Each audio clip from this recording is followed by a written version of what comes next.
బట్టతలతో బాధపడుతున్నారా? ఆధునితనమైన పద్ధతిలో హెయిర్ ట్రాన్స్ప్లాంటేషన్ చేయబడును. Face clinic, Hyderabad.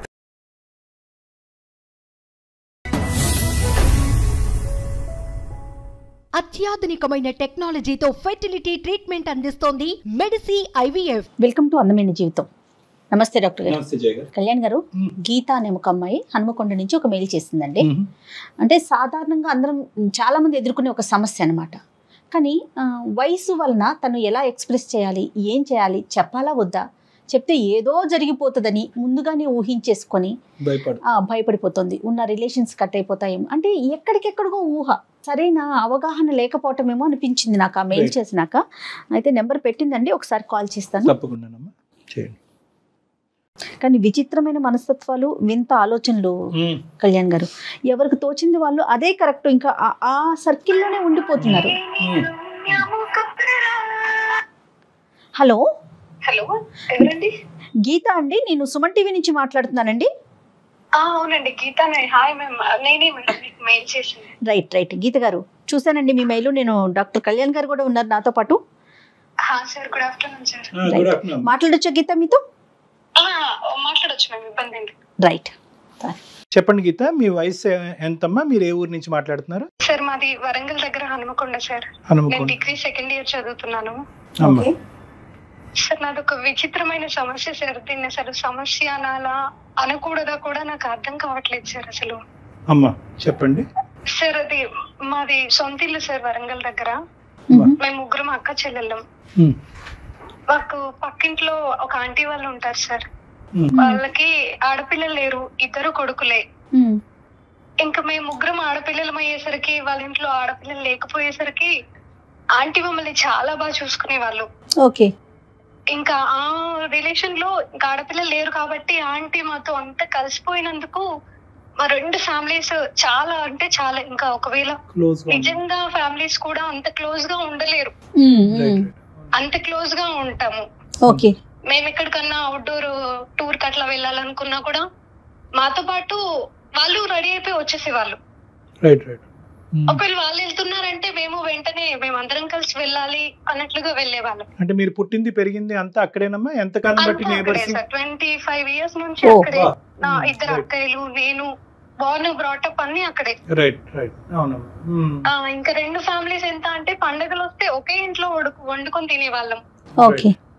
ఆంటీ వాళ్ళ ఇంట్లో పూజలు, నోములు అలాంటివి ఏమైనా ఉంటే ఆంటీ ఇంకా మమ్మల్ని తీసుకెళ్లిపోయి, ఆడపిల్లలు లేరు కాబట్టి ఆంటీ చీరలు, నగలు అన్ని మాకు పెట్టి మమ్మల్ని రెడీ చేసి బాగా మురిసిపోయేది.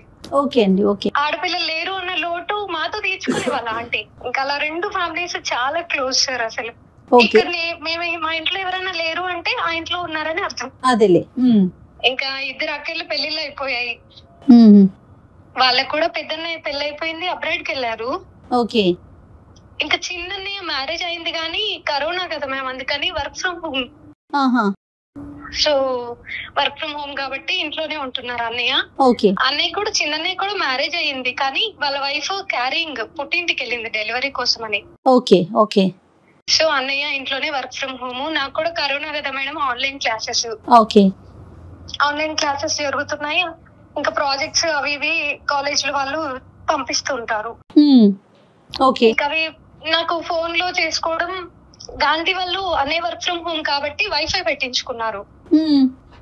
వైఫై అని చెప్పేసి ఇంకా నేను అక్కడ నా ప్రాజెక్ట్ కి హెల్ప్ అవుతుంది వైఫై ఉంది కాబట్టి అని చెప్పేసి నేను కూడా ఆంటీ వాళ్ళ ఇంట్లోనే కూర్చొని వర్క్ అది చేసుకునేదాన్ని. అయితే ఒక రోజు అన్నయ్య వచ్చి, ఫోన్ లో ఎందుకురా ఇబ్బంది పడతావు, నా ల్యాప్టాప్ ఉందిగా ఖాళీగానే, అందులో చేసుకోమను ప్రాజెక్ట్ అని చెప్పేసి అన్నయ్య ఇచ్చారు. అలా నేను అన్నయ్య ల్యాప్టాప్ తో ప్రాజెక్ట్స్ అవి చేసుకునేదాన్ని, క్లాసెస్ ఏమన్నా ఉంటే వింటుండేదాన్ని. సడన్ గా ఒక రోజు ల్యాప్టాప్ లో వర్క్ చేసుకుంటున్నాను, అన్నయ్య ఉన్నారు వేరే రూమ్ లో. నాకు మెసేజెస్ వస్తున్నాయి మేడం, కంటిన్యూస్ గా ఒక 4-5 మెసేజ్లు వచ్చేసాయి ఫాస్ట్ గా. ఏంటి మెసేజ్లు అని చెప్పి చూసేసరికి అన్నయ్య మెయిల్ నుంచి నా మెయిల్ కి వస్తున్నాయి.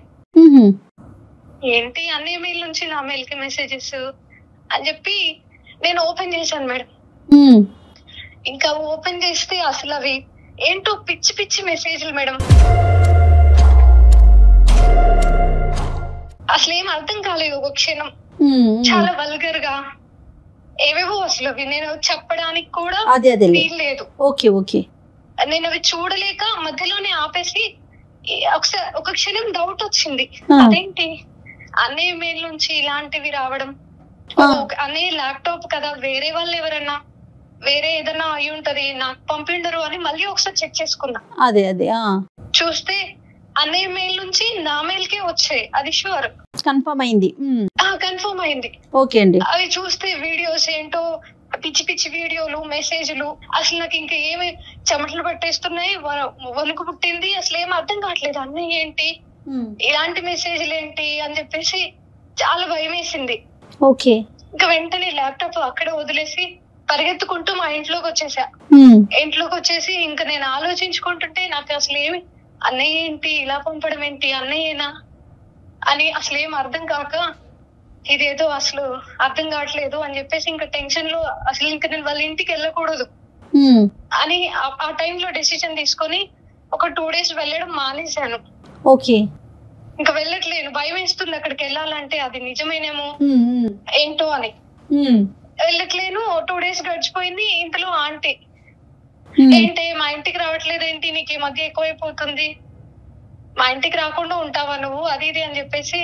లేదా అంటే నేను ఏదో వర్క్ చేసుకుంటున్నా, అది కూడా ఆంటీ అంత చనువు ఉంది కాబట్టి ఆంటీ లాక్కొని మరి తీసుకెళ్లిపోతుంది. ఉండలేదు ఆంటీ, మాతో క్లోజ్ కాబట్టి మాకు ఆ బాండింగ్ వల్ల తీసుకెళ్లిపోతుంది ఆంటీ. ఇంకా ఆంటీకి ఏం చెప్పలేక సర్లే ఆంటీ ఉన్నారు కదా అని వెళ్ళాను. ఆంటీ ఏదో స్వీట్ ప్రిపేర్ చేసి అన్నయ్యకి ఇవ్వమ్మా, టేస్ట్ చూసి నువ్వు కూడా తినండి అని చెప్పేసి అంటే అన్నయ్యకి ఇద్దామని ఒక బౌల్ ఇస్తే ఆంటీ వెళ్ళాను అన్నయ్య దగ్గరికి. అన్నయ్య స్వీట్ ఆంటీ చేసింది అని చెప్పేస్తే స్వీట్ అని చెప్పేసి ఆ బౌల్ పట్టుకొని వెంటనే నా చెయ్యి పట్టేసుకున్నాడు. ఏంటన్నయ్య అనంటే స్వీట్ చాలా బాగుంది, నువ్వు తెచ్చావు కాబట్టి ఇంకా బాగుంటది నాకు తెలుసు, అదేంటన్నయ్య మీరు కొత్తగా మాట్లాడుతున్నావు ఏంటన్నయ్య అని చెప్పి నేను అడిగాను. ఓకే. అదేంటన్నయ్య నువ్వు ఇలా మాట్లాడుతున్నావు, ఎప్పుడు లేనిది, నువ్వు మెసేజెస్ కూడా వచ్చాయి, అవి అనుకోకుండా వచ్చాయా అని చెప్పి నేను అడుగుతున్నాను. అనుకోకుండా ఏమి లేదు, నాకున్న ఫీలింగే అది, నేను కావాలని పంపాను, అవి అనుకోకుండా ఏమి రాలేదు అని చెప్పి అనేసాడు అన్నయ్య. ఇతనికి ఏమైనా అలవాట్లు ఏమైనా ఉన్నాయమ్మా గీత? ఇతను ఏమైనా అంటే ఏమీ లేవండి, చాలా మంచివాడు. ఇంత సడన్ ట్రాన్స్ఫర్మేషన్ ఒక వ్యక్తిలో రావడానికి అంటే ఏమీ లేవండి. వాళ్ళ వైఫ్ ని కూడా చాలా బాగా చూసుకుంటారు, వాళ్ళిద్దరు కూడా చాలా హ్యాపీగా ఉంటారు. చాలా మంచివాడు అన్నయ్య, స్టడీ పరంగా జాబ్ పరంగా చిన్నప్పటి నుంచి ఒకే దగ్గర కదా, నాకు అలాంటి డౌట్ కూడా ఎప్పుడు రాలేదు. అలా అన్నయ్య సడన్ గా అలా అనేసరికి నేను షాక్. అదేంటి నేను అలా మాట్లాడుతున్నావు, ముందు నా చెయ్యొదులు అనే లోపే గట్టిగా పట్టేసుకున్నాడు సార్. ఇంకా నాకేమీ అర్థం కావట్లేదు అసలు. వదిలన్నయ్య, నాకు నేను ఇలా అనుకోలేదు ఎప్పుడు అనంటే ఏమవుతుంది, తప్పేముంది దీంట్లో, మనం ఏం బయాలజికల్ గా బ్రదర్ అండ్ సిస్టర్ కాదు కదా, జస్ట్ పక్కింట్లో ఉంటారు. అన్నయ్య అనుకున్నారు కాబట్టి అన్నయ్యని గాని సొంత అన్నయ్యని కాదు కదా, ఇందులో తప్పేమీ లేదు అని చెప్పేసి ఈ ధైర్యం చేసుకుని ఎప్పటి నుంచి అన్నయ్య నీకు నా మీద ఇటువంటి ఫీలింగ్ ఉందన్న ప్రశ్న ఎప్పుడు అడిగావమ్మా? అడిగేంత ఛాన్స్ రాలేదు సార్. ఆ రోజు ఏమైందంటే గట్టిగా పట్టేసుకొని అలా అనేసరికి నాకు వదిలించుకోవడానికి నా ఇంట్రెస్ట్ అంతా వదిలించుకొని నేను ఇక్కడ నుంచి వెళ్ళిపోవాలి ఫాస్ట్ గా అని గట్టిగా అరుద్దామంటే ఆంటీ ఉన్నారు. ఇంత సడన్ గా ఈ ట్రాన్స్ఫర్మేషన్ నేనే డైజెస్ట్ చేసుకోలేకపోతున్నాను. ఇప్పుడు గట్టిగా అరవాలా చెప్పాలా అసలు నాకు ఏమీ అర్థం కావట్లేదు. అక్కడ నుంచి వదిలించుకొని ఇలా అనుకోలేదు నేను అని చెప్పేసి వెంటనే మా ఇంటికి వెళ్ళిపోయాను. వెళ్ళిపోయి ఇంకా నేనే ఎవరికి చెప్పాలో తెలియక ఇంట్లోనే కూర్చొని డోర్ వేసుకొని అన్ని ఆలోచనలు, ఇంకా అసలు అన్నీ ఏంటి, ఇలా చేయడం ఏంటి. చిన్నప్పటి నుండి సార్ అసలు కలిసి ఆడుకునే వాళ్ళం, కొట్టుకుని తిట్టుకొని మీద పడి రక్కేసుకొని ఎలా ఉంటుంది సార్, ఇంకా బ్రదర్ అండ్ సిస్టర్ అంటే అందరం కలిసి అసలు మీద పడి రక్కేసేదాన్ని నేనైతే. అవన్నీ తలుచుకుంటుంటే అసలు అప్పుడు కూడా అన్నీ ఇదే ఆలోచనతో ఉన్నాడా లేదంటే ఇప్పుడు వచ్చిందా నాకే తెలియక నేను అలా మీద పడిపోయానా అని చెప్పి అది నాకే కంపరంగా అనిపిస్తుంది సార్. అసలు అది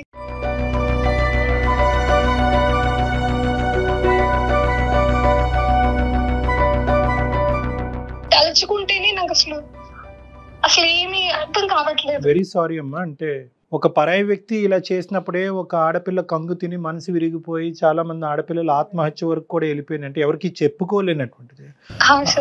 అలాంటిది ఇతను ఆల్మోస్ట్ మీ కుటుంబ సభ్యుడిలాగే కదమ్మా. 25 years కుటుంబ సభ్యుడి కంటే ఎక్కువే. 20 years బాండింగ్ సార్ మాది. ఇప్పుడు నేను నీకు మెయిల్ చేసింది ఎందుకంటే ఇప్పుడు నేను ఏం చేయాలి, నేను అలాగే ఉండిపోతే అన్నయ్య ఆలోచన చచ్చిపోతుందా, నేనే సైలెంట్ గా ఊరుకోవాలా, పోనీ వెళ్ళి మా అమ్మ నాన్నకి చెప్దామంటే ఇన్నాళ్ళు సార్ 25 years గా వాళ్ళు కలిసి ఉంటున్నారు. 25 years గా ఒకే ఫ్యామిలీ లాగా ఉండి అంత చేసి ఇప్పుడు మళ్ళీ ఇలా ఈ విషయం చెప్తే వాళ్ళు ఇంత మంచి బాండింగ్ చెడిపోతుందేమో అన్న భయం ఒకటి. మా నాన్న ఇంకా డేంజర్, చాలా పెద్ద గొడవ చేసేస్తారు సార్, అల్లురల్లురు అయిపోతుంది. పోనీ ధైర్యం చేసుకుని ఆంటీకి చెప్దామా అంటే ఎంతైనా వాళ్ళ సొంత కొడుకు కదా సార్. అవును, ఎట్లా రియాక్ట్ అవుతారో తెలియని పరిస్థితి. తెలీదు, నమ్ముతారా ఆంటీ, నమ్మి నాకు సపోర్ట్ చేస్తారా, లేదంటే రివర్స్ లో నా కొడుకు మంచివాడే నీకే ఇలాంటి ఆలోచన ఏమైనా ఉందేమో అని నన్నే అనుమానిస్తారా అని చెప్పి అదొక భయం. కానీ గీత అమ్మ ఒకటి ఇక్కడ ఏంటంటే అజంప్షన్స్ వర్సెస్ రియాలిటీ. ఒక అబ్బాయి, నువ్వు ఇన్నాళ్ళు అన్నయ్య కింద భావించినటువంటి ఒక అబ్బాయి నీ మీద అఘాయిత్యం చేయబోయాడు. Let us make it very clear. ఎవరు లేకపోతే కనుక నీకు అదృష్టం కొద్దీ ఆ రోజు తప్పించుకున్నావు, కానీ ఒకప్పుడు తప్పించుకోలేనటువంటి పరిస్థితి వచ్చి ఉంటే కనుక ఆ అఘాయిత్యం జరిగి ఉండేది. అప్పుడు కూడా మనం ఇలా కూర్చుని మాట్లాడుకునే అవకాశం ఉంటుందా? సో నెంబర్ 1 అది. ఇక్కడ ఏంటంటే ఎందుకు నేను అజంప్షన్స్ వర్సెస్ రియాలిటీ అని అంటున్నానంటే, మా అమ్మకి చెప్తే గొడవ పడతాడు, నాన్నకి చెప్తే కుటుంబాలు విడిపోతే, వాళ్ళ అమ్మకి చెప్తే కనుక నమ్మదు, ఇవన్నీ అజంప్షన్స్ అమ్మ. అంటే నువ్వేంటంటే నీ మనసు చాలా పెద్దది, నీ మనసు అనేటటువంటి చాలా సున్నితం, చాలా పెద్ద మనసు. నువ్వేం చేస్తున్నావు అంటే కనుక మెయిన్ క్రైటీరియా ఏంటంటే నీకు తగిలినటువంటి గాయం, నీకు కలిగినటువంటి బాధ కంటే ఆ బాధను తీర్చుకోవటం ఎలా అనేటటువంటిది ఒకటి. రెండోది ఉండేటటువంటి ఏదైతే ఈ బాండింగ్, రెండు కుటుంబాల మధ్యన ఉండేటటువంటి ఈ బంధం ఏదైతే ఉందో దాన్ని కూడా సైమల్టేనియస్గా కాపాడే ప్రయత్నం చేస్తాం. రెండిటిని బ్యాలెన్స్ చేస్తున్నాం. ఇది నీ చిన్న మనసుకి, చిన్న వయసుకి, నీ అనుభవానికి ఇది చాలా కష్టమేమో అని నాకు అనిపిస్తుంది. ఎందుకంటే ఇక్కడ ప్రధానమైన అంశం ఏంటంటే ఒక బయటోడు ఎవడో వచ్చి నీ చేయి పట్టుకోలేదు. ఐఎమ్ సారీ, నేను ఇలా మాట్లాడుతున్నా. అన్నయ్య లాంటి అన్నయ్యగా భావించినటువంటి ఒక వ్యక్తి ఇలా ముట్టుకునేటప్పటికి ప్రధానంగా ఆడపిల్ల ఏంటంటే ఒకటి కంగు తింటుంది, షాక్ అవుతుంది. రెండోది ఏంటంటే కనుక ఎప్పటి నుంచి ఉంది ఈ ఆలోచన, రక్కి కొట్టుకుంటూ దెబ్బలాడుకునేటప్పటి నుంచి ఉందా ఆలోచన. అప్పుడు ఇలా పట్టుకునేవాడు, ఆ పట్టుకోవటం వెళ్ళకి కూడా అదే ఆలోచన ఉందా, లేదంటే ఒక చెల్లిలాగా పట్టుకునేవాడా?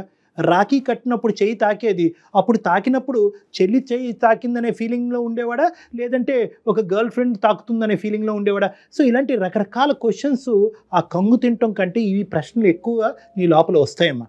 అవును సార్, అసలు ఈ ఆలోచనలతో నాకు అసలు ఏమీ అర్థం కావట్లేదు. దీన్ని అందుకనే నేను సమస్య అనుకోవాలా లేదా, దీనికి సొల్యూషన్ ఏంటి, అసలు నేను ఇప్పుడు ఏం చేయాలి, ఎవరితో చెప్పాలి, అన్నయ్యతో ఎలా రియాక్ట్ అవ్వాలి, ఇవన్నీ ప్రశ్నలు నా మైండ్ లో అసలు నా మైండ్ నుంచి అసలు వెళ్ళిపోవట్లేదు సార్. నేను ఎంత ట్రై చేసినా కూడా. You have to hit it hard. ఈ పాయింట్ నేను మళ్ళీ చెప్తున్నాను, you have to hit it hard. ఎందుకంటే కనుక ఇదంతా కూడా నీ మంచితనం కింద మీ అన్నయ్య ఉండడు, నీ చేతకాంతనం. సారీ, అతను అన్నయ్య అని అనకూడదు ఇక్కడ. మళ్ళీ పదే అన్నయ్య అంటే కనుక ఇక్కడ కాన్సెప్ట్ వేరేగా అయిపోతుంది. సో ఈ అన్నయ్య కాదు, ఎవరైతే ఈ మగ మనిషి నీ మీద అఘాయిత్యం చేయబోయాడో ఈ మగ మనిషి ఇంకా ఈ సిచ్యువేషన్ అడ్వాంటేజ్ తీసుకుని ఇంకో లెవెల్కి తీసుకెళ్ళక ముందే you have to hit it hard. ఇక్కడ రైట్. ఇది ఏంటంటే నమ్మ చూడు, ఇక్కడ చాలా ప్రశ్నలకి సమాధానం దొరికిన తర్వాతే ఒక అడుగు ముందుకేద్దామని చాలా మంది ఆడపిల్లలు అనుకుంటారు, అప్పటికే చాలా లేట్ అయిపోతుంది. నువ్వు అడిగినటువంటి ఇప్పుడు ఏ ప్రశ్నకి కూడా ఇప్పుడు త్వరిగా సమాధానం దొరికేదానికి అవకాశం లేదు. అన్నయ్యనా, అన్నయ్య కాదా, ఎప్పటి నుంచి ఆలోచన ఉంది, ఇప్పుడే వచ్చిన ఆలోచన, భార్య లేకపోవటం వల్ల వచ్చిందా, భార్య పెళ్ళి కాకముందు కూడా నా మీద ఈ ఆలోచన వచ్చిందా, వాళ్ళ అమ్మ ఎలా రియాక్ట్ అవుతుంది, మా అమ్మ నాన్న ఎలా రియాక్ట్ అవుతారు, ఏ ప్రశ్నకి సమాధానం దొరకదు. ఈ ప్రశ్నలు అన్నిటికీ సమాధానం దొరికిన తర్వాతే మనం అడుగు ముందుకేద్దాం అంటే కనుక నీది ఇంకా భయంకరమైనటువంటి పరిస్థితిలోకి వెళ్ళిపోతుంది, దాక్కోవాల్సిన పరిస్థితి వచ్చేస్తుంది కదా కళ్యాణ్ గారు. నీ మంచితనాన్ని అక్కడ ఉండేటటువంటి ఆ మనిషి నీ చేతకానితనం కింద అనుకుంటున్నాడు. నీ చేతకానితనం అంటే కనుక ఇక్కడ విక్టిమైజేషన్, నిన్ను విక్టిమ్ కింద చూసి ఇంకా నీ మీద ఇంకా పులిపంజా వేసి నిన్ను ఇంకా గ్రిప్లో లాక్కునే ప్రయత్నం చేస్తాడు. ఇక్కడ ఏంటంటే హిట్ ఇట్ హార్డ్ అని నేను ఎందుకు అంటున్నానంటేనమ్మా, ఇక్కడ సున్నితంగా ఉందాం, జాగ్రత్తగా వేద్దాం అనేది కాదు. ఇక్కడ ఏంటంటే you have to seek help. ఇక్కడ నువ్వు నీకు చేతకానటువంటి ఒక అంశం, నీ చేతుల మీదుగా సొల్యూషన్ ఐడెంటిఫై చేయలేనటువంటి ఒక అంశానికి ఖచ్చితంగా everything comes after your parents. అందుగురించి ప్రతి ఆడపిల్లకి మనం ఇదే చెప్తూ ఉంటాం. అన్నయ్యగా భావిస్తూ దగ్గరకు వచ్చే వ్యక్తి అయినా, అన్నయ్య కాకుండా ఇంకో విధంగా పరిచయం చేసుకునే ఒక వ్యక్తి అయినా, స్కూల్ దగ్గర పరిచయం అయినా, కాలేజీలో పరిచయం అయినా, బస్సులో పరిచయం అయినా, మీ తల్లిదండ్రులకి తెలియపరచండి అనేది ప్రధానంగా మనం చెప్తాం. మా అమ్మ నాన్న కోప్పడతారేమో, ఇవన్నీ సెకండరీ అమ్మ. Sentiments are secondary. Security is priority. నీ సెక్యూరిటీ అనేటటువంటిది ఇక్కడ ప్రయారిటీ. కాబట్టి ఫస్ట్ మీ తల్లిదండ్రుల తర్వాత ఎవరో కాబట్టి మీ తల్లిదండ్రులకి ఇది చెప్పండి. ఏ విధంగా చెప్తారు అంటే కనుక ఇక్కడ మీరు చెప్పే విధానం కూడా జాగ్రత్తగా చెప్పండి. అన్నయ్యలో ఇప్పటి వరకు ఈ అబ్బాయిని అన్నంగా భావించే ఈ అబ్బాయిని ఇప్పటి వరకు నాకు మంచితనమే కనిపించింది, ఇప్పుడే అతనిలో ఒక మార్పు కనిపిస్తుంది, ఈ మార్పు నేను భరించలేకపోతున్నాను, ఈ మార్పుకి కారణం కనుక్కోండి అనే విధంగా మీ తల్లిదండ్రులు అప్రోచ్ అవ్వండి. అంటే ఏంటంటే ఈ వ్యక్తి చెడ్డోడు అని నీకు అనిపించినా కూడా ఆ చెడ్డగా నువ్వు మాకు చెప్పిన విధంగా వాళ్ళకి నువ్వు చెప్తే చిత్రీకరిస్తే వాళ్ళకి పగ ప్రతీకారం అంతా రగిలిపోయి నువ్వు ఏదైతే జరగకూడదు అనుకుంటున్నావో ఈ రెండు కుటుంబాల మధ్యన విద్వేషాలు, వైషమ్యాలు అవన్నీ వచ్చి ఈ 25 సంవత్సరాల పాటు ఈ బంధం అనేటటువంటిది తెగిపోతుంది. అంటే ఓన్లీ చేంజెస్ కనిపిస్తున్నాయి అని మాత్రమే చెప్పమంటారా? ఈ విధంగా ప్రవర్తిస్తున్నాడు, ఈ విధంగా ఆలోచిస్తున్నాడు, అతనికి ఏమైనా ప్రాబ్లం ఏమో, అతనికి ఎవరన్నా అతను తెలియట్లేదేమో, అతనికి ఎవరన్నా కౌన్సిలింగ్ చేయాలేమో అనేటటువంటి. ఎందుకంటే నువ్వు మా దగ్గరికి ఎందుకు వచ్చావమ్మా, ఎందుకు వచ్చావు సార్, ఈ రెండు కుటుంబాల మధ్యన ఏమైనా పర్వాలేదు, వాడికి బుద్ధి చెప్పాలి నేను, సో మా అమ్మ నాన్నతో నేను చెప్తాను, వాడికి గట్టిగా మా అమ్మ నాన్న చేత బుద్ధి చెప్పిస్తానని అని రాలే మా దగ్గరికి ఎందుకు వచ్చావు నువ్వు? ఈ రోజు చాలా మెచ్యూర్డ్గా అడుగుతుంది కదా, చాలా మెచ్యూర్డ్గా అడుగుతున్నావు. ఆ బాండింగ్, ఆ రెండు కుటుంబాల మధ్యన బాండింగ్ మెయింటైన్ అవ్వాలి. అట్ ద సేమ్ టైం ఇతనికి ఒక కొద్ది బుద్ధి చెప్పాలి, కొద్ది గడ్డి పెట్టాలి అనే విధంగా కూడా చెప్తున్నాం. సో ఇది ఒక మాకు ఆటోమేటిక్గా ఏంటంటే మా టీంకి, నాకు జయ గారికి ఇది ఒక సెన్సిటివ్ ఇష్యూ కింద ఆటోమేటిక్గా మాకు మారిపోతుంది. కాబట్టి నువ్వు ఏ విధంగా మీ పేరెంట్స్ దగ్గరికి తీసుకెళ్తావు, ఏ విధంగా మీ పేరెంట్స్ ద్వారా ఆ అబ్బాయితో మాట్లాడిస్తావు అనేటటువంటి విధాన పద్ధతి కూడా నేను నీకు చెప్తున్నా. ఓకేనమ్మా? సో ఇదేంటంటే అన్నయ్యలో నేను ఎప్పుడు చూడలేదు. Obviously that is the truth. ఇప్పుడు వరకు నువ్వు ఈ అన్నయ్యలో, ఈ అబ్బాయిలో నువ్వు ఎప్పుడు ఈ తప్పు విధంగా చూడలేదు. సడన్గా వచ్చింది. ఎక్కడి నుంచి వచ్చింది, ఎందుకు వచ్చింది, ఎలా ఇన్ఫ్లుయెన్స్ అయ్యాడు, ఎప్పటి నుంచి అనుకుంటున్నాడు అనే అంశాన్ని మీ పేరెంట్స్ వరకు తీసుకెళ్ళి ఇదంతా చెప్పి మీ పేరెంట్స్ ద్వారా అతనికి ఒక బుద్ధి చెప్పేటటువంటి ప్రయత్నం చేయండి. ఏమా? ఒకప్పుడు వర్స్ట్ కమ్ సినారియో, నేను ఇది కూడా చెప్తున్నాను, వర్స్ట్ కమ్ సినారియో ఇది అక్కడితో ఇంకో లెవెల్ గొడవ కింద మారి రెండు కుటుంబాల మధ్యన ఒక డిఫరెన్సెస్ ఏర్పడినా కూడా అది తప్పు లేదు. ఎందుకంటే నీ సెక్యూరిటీకి మించినటువంటిది ఏదీ లేదు, నీ మానసిక శారీరక సెక్యూరిటీ స్థైర్యానికి మించినటువంటిది ఏదీ లేదు. కాబట్టి ఒకప్పుడు ఆ పరిస్థితి వచ్చినా కూడా అట్లీస్ట్ నువ్వు సేఫ్గా మీ పేరెంట్స్ దగ్గర ఉన్నావు అనేటటువంటి ఆలోచన మాకు, మీ కుటుంబ సభ్యులందరికీ ఒక హ్యాపీనెస్ చేయాల్సిన అవసరం అయితే ఉందాం. చెప్పాలమ్మా. It's a delicate issue, you have to tell. వాళ్ళ అమ్మతో చెప్తే ఎలా రియాక్ట్ అవుతుందో మనకు తెలియదు. ఎందుకంటే వాళ్ళ అమ్మ నిన్ను ఎంత బాగా చూసుకున్నా వాళ్ళ అమ్మ మీ అమ్మ కాదు. మీ అమ్మగారే మీ అమ్మగారు, మీ నాన్నగారే మీ నాన్నగారు. కాబట్టి వీళ్ళకి మనసిప్పి మాట్లాడండి అని చెప్తున్నానమ్మా. సార్ వాళ్ళు ఎలా రియాక్ట్ అవుతారు అన్న భయం ఒకటి నన్ను ఆపేస్తుంది. ఎలా అన్నా రియాక్షన్ ఈజ్ సెకండరీ నాన్న. అదే నేను చెప్తున్నాను, సెంటిమెంట్స్, ఇమోషన్స్ ఎలా రియాక్ట్ అవుతారనే సెకండరీ. ఇందాకటి నుంచి నేను అదే చెప్తున్నాను. Your security is important. నీ సెక్యూరిటీ ఇంపార్టెంట్. రేపొద్దున ఆ అబ్బాయి ఇలా ముందుకు రావడానికి కూడా ప్రధానమైన కారణం ఏంటంటే, అరే 25 సంవత్సరాల పాటు ఒక బాండింగ్ ఏర్పడిన తర్వాత ఈ అమ్మాయి పోయి ఎవరికి చెప్పుకుంటుందిలే అనేటటువంటి ఆలోచనతోనే ఆ అబ్బాయి అంత ఇంట్లో వాళ్ళ తల్లి ఉండగా కూడా నీ చేయి పట్టుకున్నాడు, ఇంకా శృతి మించేటటువంటి ప్రయత్నం చేశాడు. కాబట్టి ఒక టైంలో నేను ఇక్కడ నుంచి వెళ్ళిపోదామా అనుకుంటే ఎటో కాకుండా డిగ్రీ సెకండ్ ఇయర్ కదా సార్, 2 years ఉండాల్సింది, ఏదైనా హాస్టల్కి వెళ్ళి జాబ్ చేసుకుందామా, ఇక్కడ నుంచి వెళ్ళిపోతే ఇలాంటివి ఉండవు కదా అన్నయ్యకి అని కూడా ఆలోచించాను. కానీ నాకు ఆ సొల్యూషన్ కూడా లేదు, ఇప్పుడు నాకు ఆ ఛాన్స్ కూడా లేదు సార్. అందుకని అసలు ఏం చేయాలో అర్థం కాక మెయిల్ చేశాను. చాలా మంచి పని చేశారండి మెయిల్ చేసి. అయితే సమస్య నుంచి దూరంగా పారిపోవటం కాదు, దానికి పరిష్కారాన్ని చూసుకోండి. దాన్ని ఎక్కడితో కట్ చేయాలి, ఎంత దూరం పరిగెడతాం కదా, సో దానికి పరిష్కారాన్ని ఆలోచించాలి. చాలా హ్యాపీగా అనిపిస్తుంది మెయిల్ చూసాక. నాకు చాలా డేర్ చేసి తను చాలా డేర్ చేసి మనకి మెయిల్ చేసింది. మా అమ్మ నాన్న వాళ్ళకి వెళ్ళి దీన్ని చెప్తేనే చెప్పండి. better అని చెప్పేసి మీరు అంటున్నారు. అంతేనమ్మా. 100%. ఎందుకంటే ఇప్పుడు చూడమ్మా, ప్రతి ప్రాబ్లంకి ఎవరు బాధపడినటువంటి సొల్యూషన్ దొరకటం కష్టం అమ్మా. ఎస్పెషల్లీ ఏంటంటే రిలేషన్షిప్ ఇష్యూస్లో ఎవరు బాధపడకుండా నాకు ఒక సొల్యూషన్ చెప్పండి డాక్టర్ గారు అంటే అవ్వదు. ఇక్కడ ఎవరో ఒకరు బాధపడతారు. ఆ బాధపడేటటువంటిది వాళ్ళు బహుశా ఆ బాధ ద్వారా ఒక పాఠం నేర్చుకుని వేరే ఆడపిల్లలతో ఇలా అన్యాయం జరగకుండా వ్యవహరించగలిగేటటువంటి శైలి నువ్వు తీసుకునే స్టెప్ వల్ల ఏర్పడుతుంది. ఇంకో అంశం ముఖ్యంగా ఏంటంటే, ఈ అబ్బాయి నీతోనేనా వేరే ఆడవాళ్ళతో కూడా ఇలా ప్రవర్తించి వాళ్ళ ఇంట్లో ఉండే భార్యకి చూడకుండా ఆవిడకి అన్యాయం చేస్తున్నాడు అనే అంశాన్ని కూడా ఈరోజు నువ్వు మంచి చేసేదానివే అవుతావు, కానీ వాళ్ళకి నొప్పి కలిగించినా కూడా చెడు చేసిన దాని అవ్వమ్మ నువ్వు. Okay sir, thank you sir, thank you ma'am, thank you మా. ఆల్ ద బెస్ట్ అమ్మా. God bless. Thank you sir, thank you. Bye bye. కానీ పెద్ద పిల్ల కాబట్టి మెచ్యూర్డ్ గా మెయిల్ చేసింది డాక్టర్ గారు. చిన్న పిల్లలండి, పసిపిల్లలు అబ్యూస్ కి గురయ్యి చెప్పుకోలేకపోవడం. స్కూల్లో కానీ ఇంట్లో కానీ ఎంత అవేర్నెస్ క్రియేట్ చేస్తున్నా కూడా గుడ్ టచ్ అని బ్యాడ్ టచ్ అని ఎంత క్లియర్ గా చెప్తున్నా కూడా పిల్లలు భయపడుతున్నారండి. ఉన్న సెన్సిటివ్ హార్మోన్ అమ్మ ఈ పాపం. ఈ పాపం అంతా కూడా ఏంటంటే ఆడపిల్లకి ఇప్పుడు ఎగ్జాక్ట్ గా ఇప్పుడు మన గీత ఏదైతే భాష వాడిందో అది చంటి పిల్ల ఒక 5-6 సంవత్సరాల ఆడపిల్ల నుంచి ఒక 20-30 సంవత్సరాలు వచ్చేటటువంటి ఆడదాని వరకు ఇదే హార్మోనల్ సెన్సిటివిటీ. అందరినీ బ్యాలెన్స్డ్గా చూడాలి. శత్రువులో కూడా దేవుణ్ణి చూడాలి. ఎవరికి నొప్పి కలిగించకూడదు. నా చెయ్యి పట్టుకున్నాడంటే కనుక వాడికి ఏదో పిచ్చి పట్టో లేదంటే ఏదో అయ్యో నా చెయ్యి పట్టుకున్నాడు వాడికి ఒక బుద్ధి చెప్పాలి అని అనుకుంటారే కానీ వాడిని పనిష్ చేయాలి అని అనుకోరు. సో ఈ బ్యాలెన్స్ తెచ్చేటటువంటి ప్రయత్నంలోనే ఆడపిల్లలు పదే అఘాయిత్యాలకు లోనవుతున్నారు.